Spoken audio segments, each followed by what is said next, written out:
सत्य युग से कलयुग तक 4 युगों का चक्र। भारतीय संस्कृति और पौराणिक कथाएं एक अद्भुत संसार में हमारे सामने आती हैं, जिसमें जीवन के विभिन्न पहलुओं, नैतिकता और आध्यात्मिक विकास का गहरा अध्ययन होता है।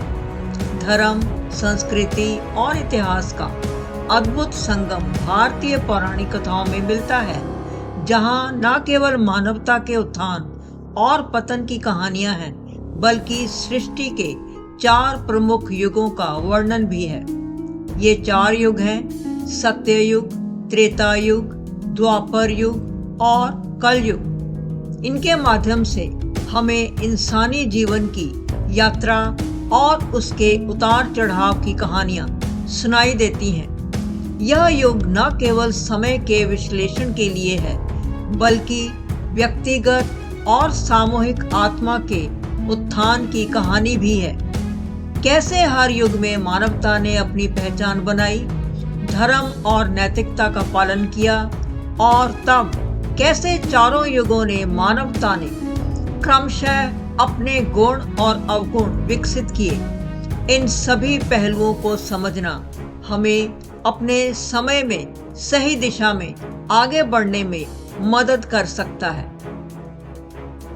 पहला युग सत्य युग, जिसे कृत युग भी कहा जाता है, मानवता का सबसे पहला युग है। यह युग लगभग 17,28,000 वर्षों तक चला और इसे सत्य, धर्म और न्याय का युग माना जाता है। इस युग में सत्य, धर्म और नैतिकता सर्वोपरि थे। लोग बिना किसी स्वार्थ के एक दूसरे के साथ मिलजुल कर रहते थे। लोग सच्चे और ईमानदार थे। उनमें प्रेम का भाव विद्यमान था। उनके मन में एक दूसरे के प्रति करुणा थी। इस युग में मानवता की चेतना और आध्यात्मिकता अपने चरम पर थी। वेदों का ज्ञान सबके लिए खुला था और लोग अपने आत्मिक विकास के लिए कठिन साधना करते थे। इस युग का मुख्य आकर्षण भगवान शिव का मत्स्य अवतार है, जिसने अपनी महानता और दया के रूप में सृष्टि के संरक्षण का कार्य किया। जब प्रलय का समय आया, मत्स्य अवतार ने मनुष्य को सुरक्षित रखने के लिए संकट के समय मार्गदर्शन दिया।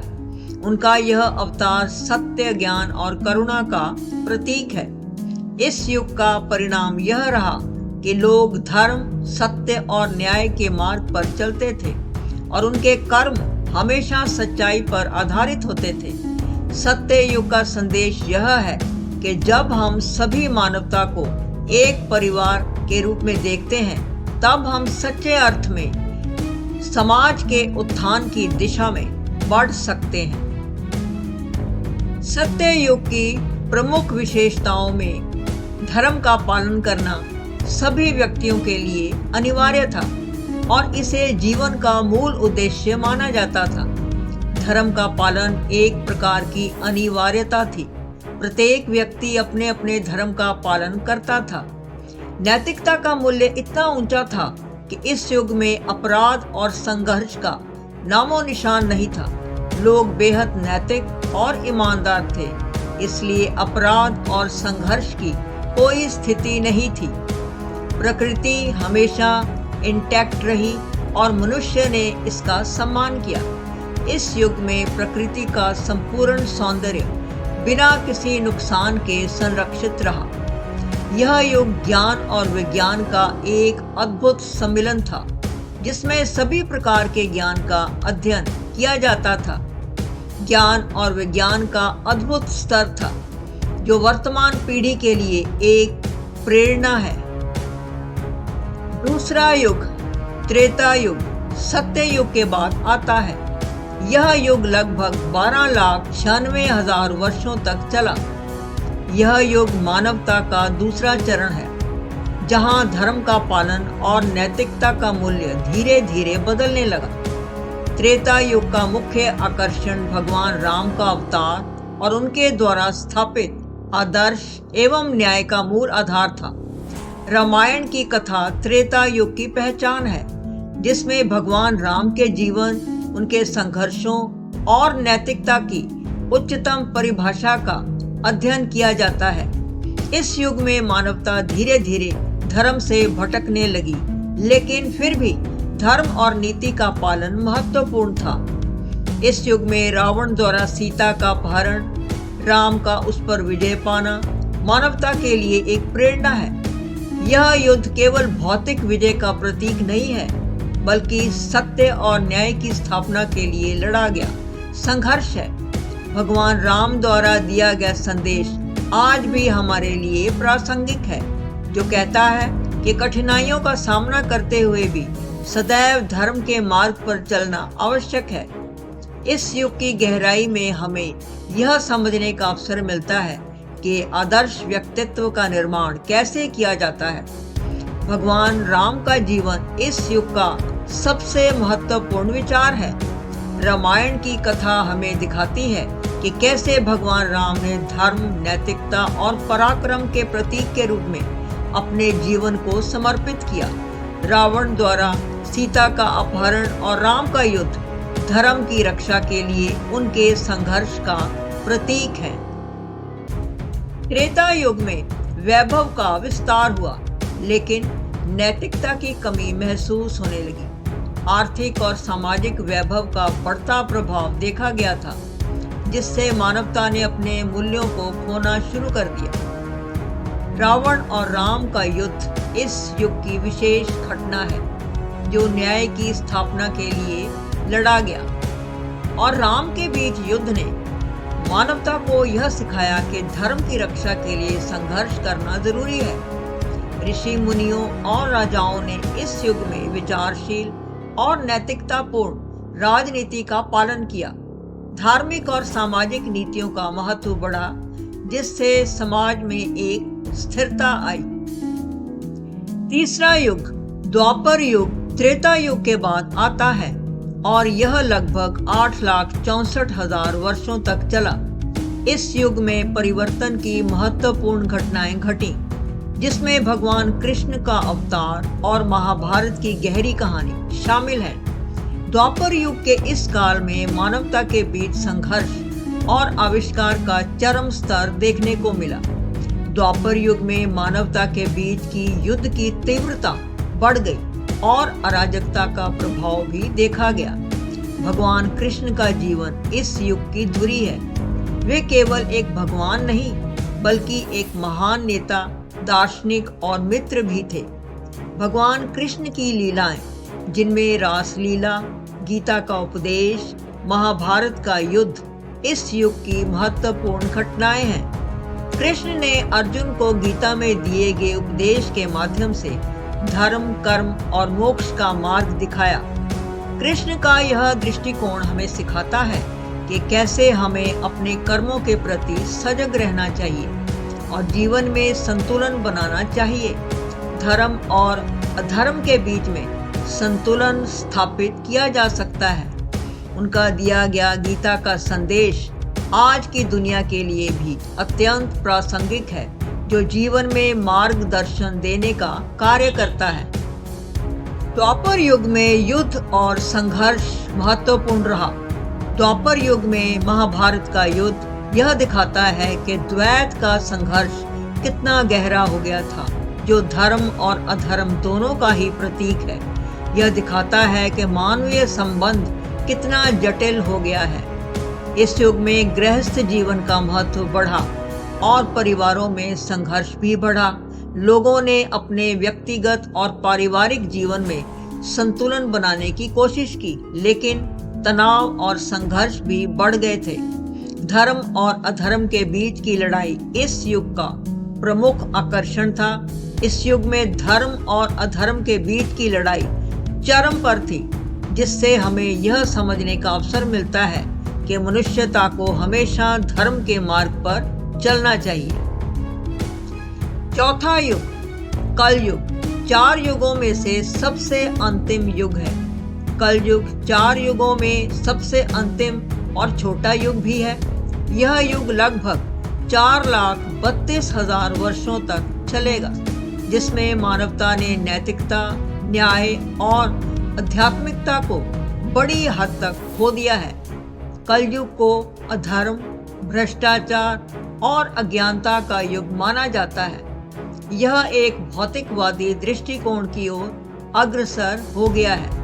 कलयुग में मनुष्य ने स्वार्थी और विवेकहीनता का जीवन जीना प्रारंभ किया। कलयुग का मानव जीवन आज भी संघर्षों और तनावों से भरा हुआ है। लोग अज्ञानता के अंधेरे में खो गए हैं और प्रमाणीकरण एवं सत्यता के मूल्यों को भूल गए हैं। लेकिन इसी युग में भगवान कृष्ण ने कहा था कि भक्ति और प्रेम में अद्भुत शक्ति है और यही है मानवता, तुम्हारी राह की कुंजी है। भक्ति आंदोलन ने ठीक ऐसे ही समय में लोगों को उनकी आध्यात्मिकता की ओर वापस लौटने के लिए प्रेरित किया।